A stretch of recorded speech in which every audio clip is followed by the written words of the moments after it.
வாழிய செந்தமிழ் வாழ்க நற்றமிழர் வாழிய பாரதமணி திருநாடு. பாரதமணி திருநாடு நேரில் அனைவருக்கும் வணக்கம்.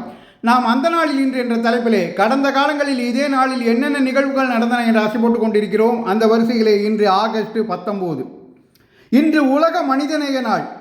ஆபத்தில் சிக்கிய மக்களுக்கு உதவி செய்யும் மற்றும் உயிர் நீத்த மனிதநேய பணியாளர்களை கௌரவிக்க இந்த நாள் உருவாக்கப்பட்டது. ஈராக் தலைநகர் பாக்தாத்தில் 2003 ஆகஸ்ட் 19 ஐநா தலைமையகம் மீது நடைபெற்ற கொடூரமான குண்டு தாக்குதலில் 22 பேர் கொல்லப்பட்டதன் நினைவாக இந்த நாள் அனுசரிக்கப்படுகிறது.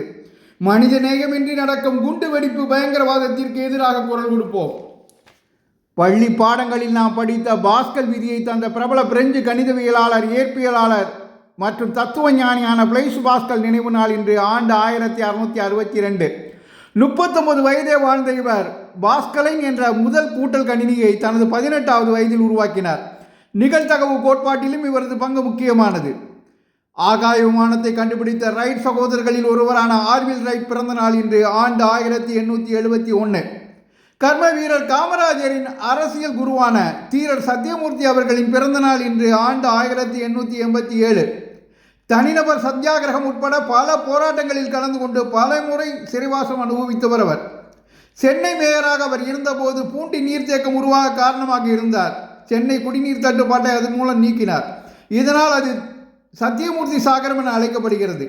தமிழக காங்கிரஸ் தலைமையகமும் சத்தியமூர்த்தி பவன் என்று இவரது பெயராலேயே அழைக்கப்படுகிறது. இந்தியாவின் நீண்டகால மத்திய அமைச்சராக பணியாற்றிய திரு சொரன் சிங் பிறந்த நாள் இன்று. ஆண்டு 1907. பாதுகாப்புத்துறை மற்றும் வெளியுறவுத்துறை அமைச்சராக இவர் பணியாற்றியிருக்கிறார். இந்தியாவின் 9வது குடியரசுத் தலைவராக திகழ்ந்த திரு சங்கல்தயாள் சர்மா அவர்களின் பிறந்த நாள் இன்று. ஆண்டு 1918. போபால் மாகாண முதல்வர், மத்திய அமைச்சர், மாநில ஆளுநர், துணை குடியரசுத் தலைவர் ஆகிய பதவிகளையும் அவர் அலங்கரித்துள்ளார். 1996 தமிழக அரசியலில் திடீர் மாற்றம் ஏற்பட காரணமாக இருந்த தமிழ் மாநில காங்கிரஸை உருவாக்கிய திரு GK மூப்பனார் என்கின்ற கருப்பையா மூப்பனார் அவர்களின் பிறந்த நாள் இன்று. ஆண்டு 1931. திருவையாறு தியாகபிரம்ம மகோத்சவ சபை தலைவராக 1980 முதல் 2001 வரை அவர் பதவி வகித்தார். இந்திய சமூக சேவகியும் எழுத்தாளரும் இன்ஃபோசிஸ் நிறுவன தலைவர் திரு நாராயணமூர்த்தியின் மனைவியுமான திருமதி சுதாமூர்த்தி அவர்களின் பிறந்த நாள் இன்று. ஆண்டு 1950. இவர் RK நாராயண் விருது, பத்மஸ்ரீ விருது, பத்மபூஷன் விருதுகள் வழங்கி கௌரவிக்கப்பட்டுள்ளார். உலகின் முதல் வெற்றிகரமான புவிநிலை ஜியோ ஸ்டேஷனரி தகவல் தொடர்பு செயற்கைக்கோள் சின்கோம் 3 விண்ணில் ஏவப்பட்ட நாள் இன்று. ஆண்டு 1964. தொடர்ந்து பார்ப்போம். நன்றி, வணக்கம், ஜெய்ஹிந்த்.